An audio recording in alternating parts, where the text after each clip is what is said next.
Hi, welcome to my channel. ನಾನು ಅಂಬಿಕಾ. ಹೇಗಿದ್ದೀರಾ ಎಲ್ಲರೂ? ಚೆನ್ನಾಗಿದ್ದೀರಾ? ನಾವು ಚೆನ್ನಾಗಿದ್ದೀವಿ. ನೋಡಿ ಇದು ಒಂದು ಕಾರ್ತಿಕ ಮಾಸ. ಇವಾಗ ಈ ದೀಪ ಹಚ್ಚೋದ್ರಿಂದ ತುಂಬ ಒಳ್ಳೆಯದು ಅಂತಾರೆ. ನೋಡಿ, ಈ ಕಾಯಿ ತೋರಿಸ್ತಾ ಇದ್ದೀನಿ ನಾನು. ದತ್ತುರಿಕಾಯಿ ಅಂತ ಹೇಳ್ತಾರೆ. ಈ ಕಾಯಿನ ನಾನು ತೊಗೊಂಡು ಬಂದಿದ್ದೀನಿ. ಇಲ್ಲಿ ನಮಗೆ 2 ಬೇಕಾಗುತ್ತೆ ದೀಪಕ್ಕೆ. ನಾನು ಎರಡೇ ಸಾಕಾಗಲ್ಲ. ಯಾಕಂದರೆ ಅದು ಕಟ್ ಮಾಡುವಾಗ ತುಂಬ ಸೆನ್ಸಿಟಿವ್ ಆಗಿರುತ್ತೆ. ಚಾಕುವಿಂದ ತೆಗಿತಾ ಇರುವಾಗ ಆ ತಿಳಿಲು ಕಟ್ಟಾಗೋ ಚಾನ್ಸಸ್ ಜಾಸ್ತಿ ಇರುತ್ತೆ. ಅದಕ್ಕೋಸ್ಕರ ನಾನು 4-5 ತೊಗೊಂಡು ಬಂದಿದ್ದೆ. ನಾನಿಲ್ಲಿ 6 ತೊಗೊಂಡು ಬಂದಿದ್ದೀನಿ. ನನಗೆ ಸಿಕ್ಕಿದ್ದೆ ನಿಜವಾಗ್ಲೂ 2 ಕಾಯಿ ನೀಟಾಗಿ ಸಿಕ್ಕಿದ್ದು. ಅಷ್ಟು ಸೂಕ್ಷ್ಮವಾಗಿರುತ್ತೆ.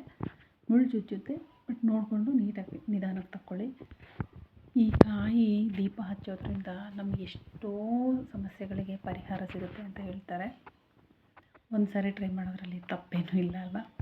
ಒಂದು ಸಾರಿ ಟ್ರೈ ಮಾಡಿ ನೋಡಿ. ಕಾರ್ತಿಕ ಮಾಸದಲ್ಲಿ ಸೋಮವಾರ ಈ ದೀಪ ಹಚ್ಚೋದ್ರಿಂದ ತುಂಬ ಶುಭಕರ ಅಂತ ಹೇಳ್ತಾರೆ. ಇವತ್ತು ಕಾರ್ತಿಕ ವೀರಾರ್ಜುನನ ಮಹೋತ್ಸವ ಇರೋದ್ರಿಂದ ಇವತ್ತು ಹಚ್ಚೋದ್ರಿಂದ ಇನ್ನೂ ವಿಶೇಷವಾದ ಫಲ ಅಂತ ಬೆಳಗ್ಗೆ ಹೇಳಿದ್ರು. ಅದಕ್ಕೋಸ್ಕರ ನಾನು ತೊಗೊಂಡು ಬಂದು ಹಚ್ತಾ ಇದ್ದೀನಿ. ಯಾರಿಗೆಲ್ಲ ಗೊತ್ತಿಲ್ಲ, ಬೆಳಗ್ಗೆ ಹಚ್ಚೋಕ್ಕಾಗಿಲ್ಲ ಅಂದರೂ ಸಂಜೆನೂ ಹಚ್ಬೋದು. ಅದಕ್ಕೆ ಆ ವಿಡಿಯೋ ಅಪ್ಲೋಡ್ ಮಾಡ್ತಾಯಿದ್ದೀನಿ. ಖಂಡಿತ ಯಾರಾದರೂ ನೋಡಿದ್ರೆ ಹಚ್ಚಿ.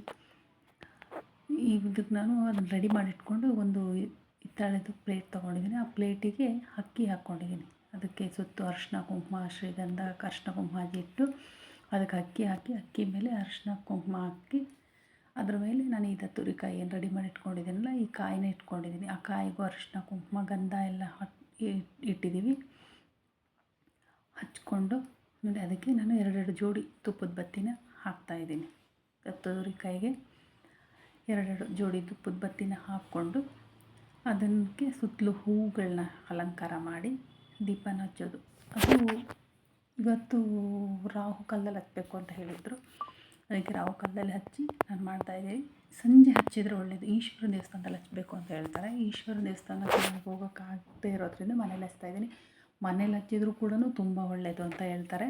ಖಂಡಿತ ಮನೆಯಲ್ಲೂ ಕೂಡ ಹಚ್ಚಿ. ದೇವಸ್ಥಾನದಲ್ಲಿ ಹಚ್ಚಬೇಕಂತೆಲ್ಲ ಏನಿಲ್ಲ, ಹಚ್ಚಿದರೆ ಇನ್ನೂ ಒಳ್ಳೆಯದು. ಮನೇಲಿ ಹಚ್ಚೋದಕ್ಕಿಂತ ದೇವಸ್ಥಾನದಲ್ಲಿ ಹಚ್ಚೋದ್ರಿಂದ ಇನ್ನೂ ಒಳ್ಳೆಯದು ಅಂತ ಹೇಳ್ತಾರೆ. ಅದಕ್ಕೆ ಎಣ್ಣೆನ ಹಾಕ್ಕೊಂಡಿದ್ದೀನಿ. ತುಪ್ಪ ಅನುಕೂಲ ಇದ್ದ ಏನು ಬೇಕಾದರೂ ಹಾಕ್ಕೋಬೋದು. ತುಪ್ಪ, ಎಣ್ಣೆ ಯಾವುದಾದ್ರೂ ಹಾಕ್ಕೋಬೋದು. ನಾವು ಮನೇಲಿ ಉಪಯೋಗಿಸೋದು ಎಳ್ಳೆಣ್ಣೆನೇ ನಾನಿಲ್ಲಿ ಹಾಕ್ಕೊಂಡಿದ್ದೀನಿ. ಒಳ್ಳೆಯದು ಅಂತ.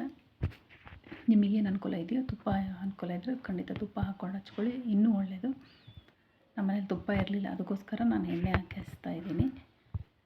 ಅದನ್ನು ಹಚ್ಚುವಾಗ ಶುಭಂ ಕರೋತಿ ಕಲ್ಯಾಣಂ ಆರೋಗ್ಯಂ ಧನ ಸಂಪದಂ ಶತ್ರು ಬುದ್ಧಿ ವಿನಾಶಾಯ ದೀಪಂ ಜ್ಯೋತಿ ನಮೋಸ್ತುತೆ ಅನ್ನೋ ಮಂತ್ರನ ಹೇಳ್ಕೊಂಡು ಹಚ್ಚೋದ್ರಿಂದ ತುಂಬ ಒಳ್ಳೆಯದು ಅಂತ ಹೇಳ್ತಾರೆ. ಫಸ್ಟ್ ಮನೆ ದೇವರಿಗೆ ಬೆಳಗ್ಗೆ ದೀಪನ ರಾಘವೇಂದ್ರ ಸ್ವಾಮಿ ಫೋಟೋ ಮುಂದೆ ಇಡ್ತಾಯಿದ್ದೀನಿ. ಒಳ್ಳೆಯದಾಗಲಿ, ದೇವರು ನಮಗೆ ಎಲ್ಲ ಸಮಸ್ಯೆಗಳಿಂದನೂ ಪರಿಹಾರ ಕೊಡಲಿ ಅಂತ. ನಾವಿನ್ನು 1000 ಗಟ್ಟಲೆ 100 ರೂಪಾಯಿಗಳನ್ನೂ ಖರ್ಚಾಗಲ್ಲ.